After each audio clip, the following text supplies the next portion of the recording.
A D4U USA é uma empresa especializada na obtenção de green cards para investidores e profissionais, como engenheiros, dentistas, profissionais de TI e outras áreas do interesse americano. Através do green card, você e sua família poderão morar e trabalhar legalmente na terra do Tio Sam. Provemos assessoria legal altamente qualificada. Venha morar ou investir nos Estados Unidos com a D4U USA. Para saber mais, acesse d4uusa.com.br.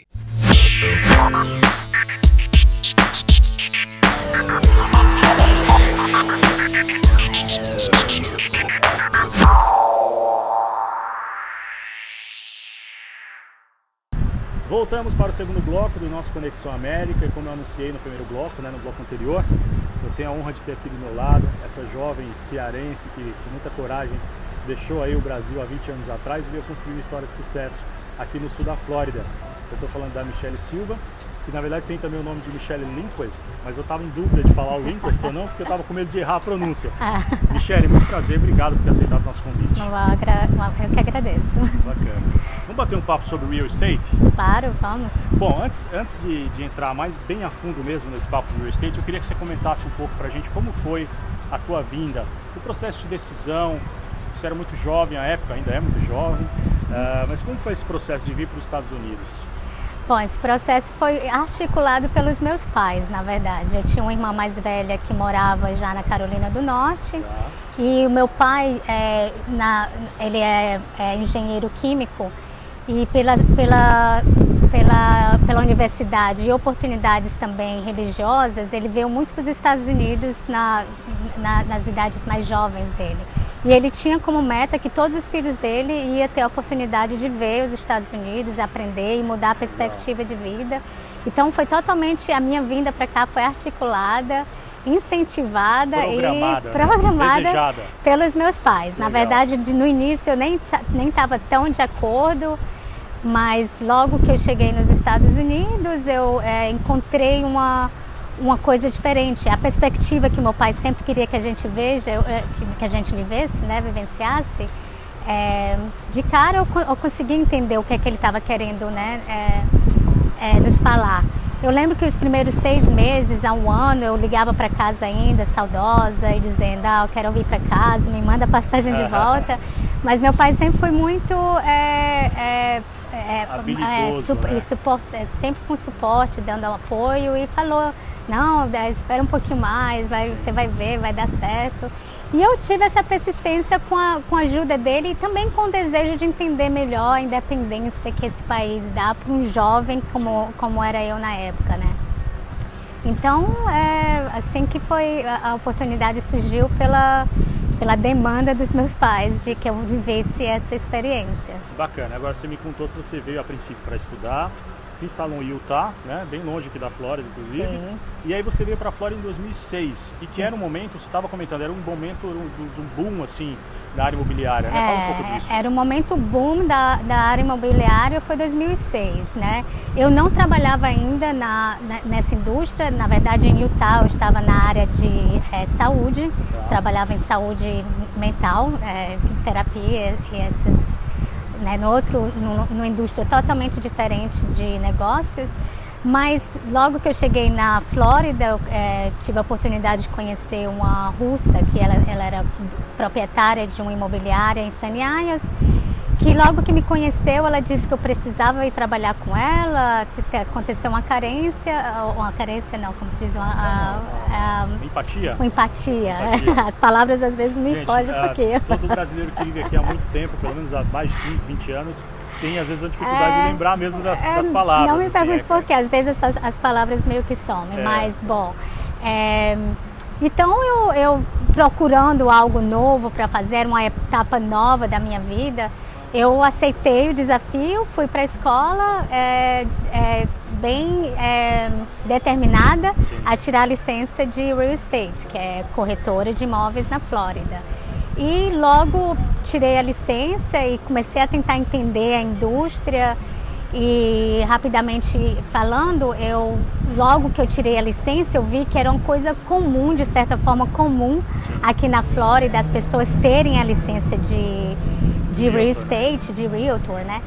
E E acontece que eu queria fazer alguma coisa que me fizesse ficar um pouco diferente, né, de demais, né? O que a gente fala aqui nos Estados Unidos é o stand-out, né?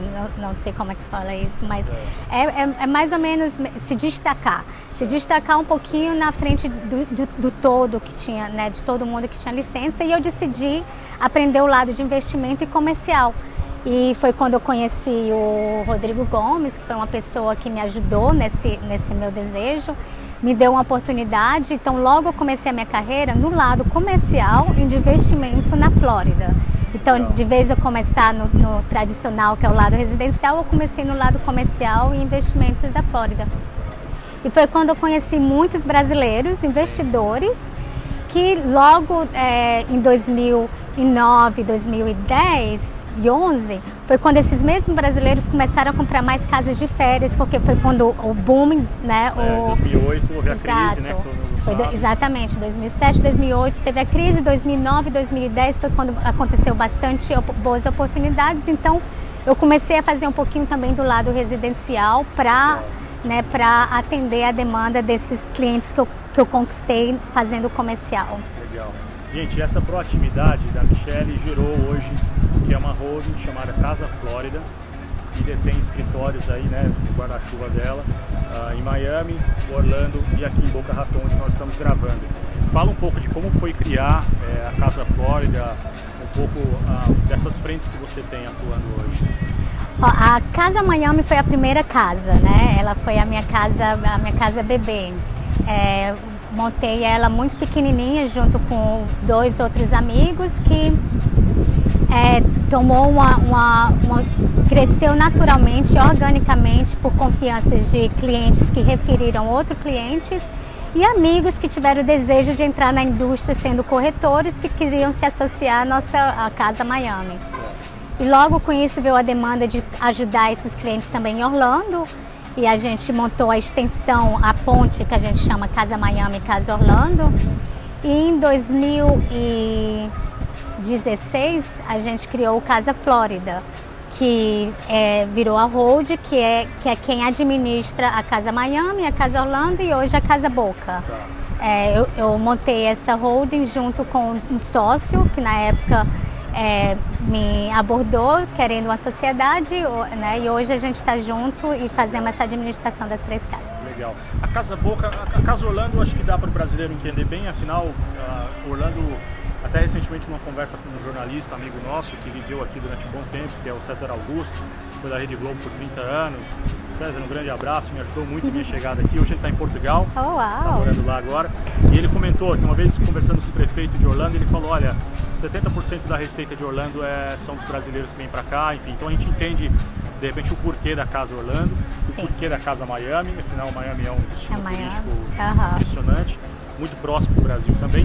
Agora, a Casa Boca, assim, o que te levou a montar a Casa Boca? Então, a Casa Boca, ela aconteceu também por uma outra demanda. A demanda exatamente do brasileiro que começou a ter o desejo de vir para a Flórida e ficar com a família. Então, a Boca para muitos brasileiros, uma extensão de Miami. O que é essa extensão? É a extensão de onde você vem para morar, onde tem escolas, onde tem comunidades residenciais. Então, Miami tem a dinâmica é fascinante, mas por um lado muito mais rápido e mais turístico. Então, não que não tem escolas boas, também tem escolas boas, mas Boca Raton é conhecido como um local onde famílias se mudam para constituir, para fazer parte de uma comunidade e de escolas que são muito boas as escolas. A qualidade de vida aqui em Boca é excepcional. É bem pertinho de Miami, mas quando você conhece as duas coisas, você vê como elas se completam e sendo diferentes. A dinâmica de cada cidade. A dinâmica é diferente. E aí você criou um negócio que eu acho bem bacana, que é uma espécie de fórum que você realiza todo mês. Conta um pouco disso pra gente. O fórum nós realizamos todo mês. E o fórum nós somos recepcionados, talvez é essa palavra. Nós temos um departamento dentro da companhia que se chama One Stop Shop. O One Stop Shop foi criado exatamente porque o nosso cliente vem do Brasil e precisa de um auxílio no total, né, do A até o Z, de como eles se mexerem sem estar arriscando sem saber, né? Para poder proteger e para poder auxiliar o nosso cliente melhor. Então nós montamos o One Stop Shop, que é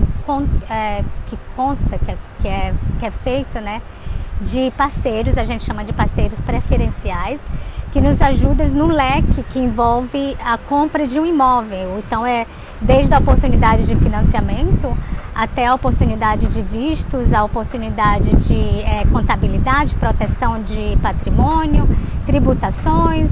Então a gente tem esse leque que nos ajuda a segurar a mão do nosso cliente e passar essa confiança. Ele dá uma visão global, né? Uma visão holística de como ele tem que agir aqui para encurtar caminhos também, né? De forma legal, é claro, mas encurtar, né? Ter alguns atalhos aí para que facilite a vida do imigrante. E ter o conhecimento também do que é importante eles saberem, né? Tipo, muitas vezes as pessoas compram um imóvel de uma forma orgânica e prática, como o americano faz, mas quando nós somos estrangeiros, tem algumas outras coisas que podem implicar. Sim. Talvez não, mas talvez sim. Então acho que é melhor sentar, olhar o seu mapa, né? Então, olhar tudo na mesa e poder tomar a decisão em cima, tá? Então isso eu preciso, isso nem tanto, e daí seguir de uma forma mais segura, né?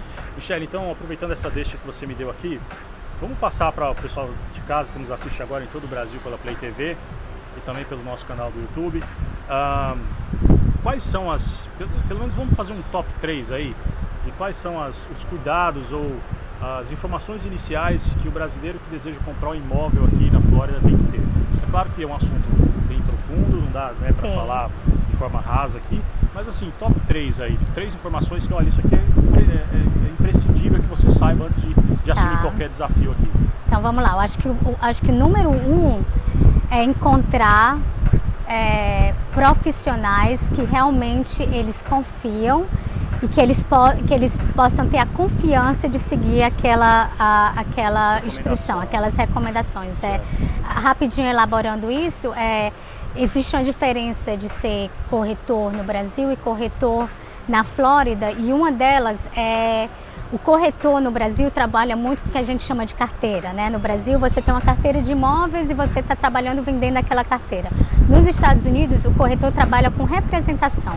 Nós representamos o objetivo de cada cliente. Por quê? Porque quando vem ao produto que ele quer comprar, nós temos uma plataforma colaborativa que eu posso trabalhar com produtos que são meus, que são seus, com qualquer produto. Então, a minha responsabilidade maior é entender o seu objetivo para encontrar o produto certo e não simplesmente te apresentar o que você tem na mão. Exato. Então, muitas vezes, até tem clientes que falam, não, sempre oferece o que eu tenho, né, o que eu estou lhe dando, mas às vezes é difícil fazer só isso, porque não é exatamente só aquilo que encaixaria no comprador. Então a minha responsabilidade é ter certeza de que ele viu o que tem no mercado, né? Então acho que isso seria o primeiro, é ter a confiança no profissional que você escolheu para trabalhar. O segundo é ter o tempo, te dar o tempo para realmente você entender onde que você quer estar. Eu sei que tem muitos locais muito conhecidos pelo brasileiro, como Sunny Isles, né, South Beach, mas além disso existe uma infinidade de outras coisas. Então às vezes se dá o tempo para escutar aquele profissional e te apresentar outras opções, né, que pode também encaixar no seu desejo. Então acho que o tempo, se dá o tempo é bem necessário também.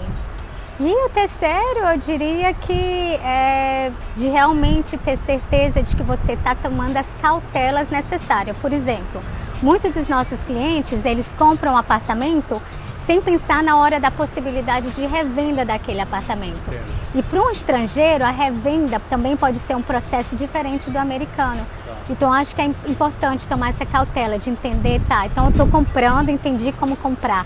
Na hora da revenda, como que vai ser isso? Como que eu posso falar com o meu contador para ele me estruturar todos os anos fazendo o meu imposto de renda nessa proteção da revenda, para que eu não pague tantos impostos?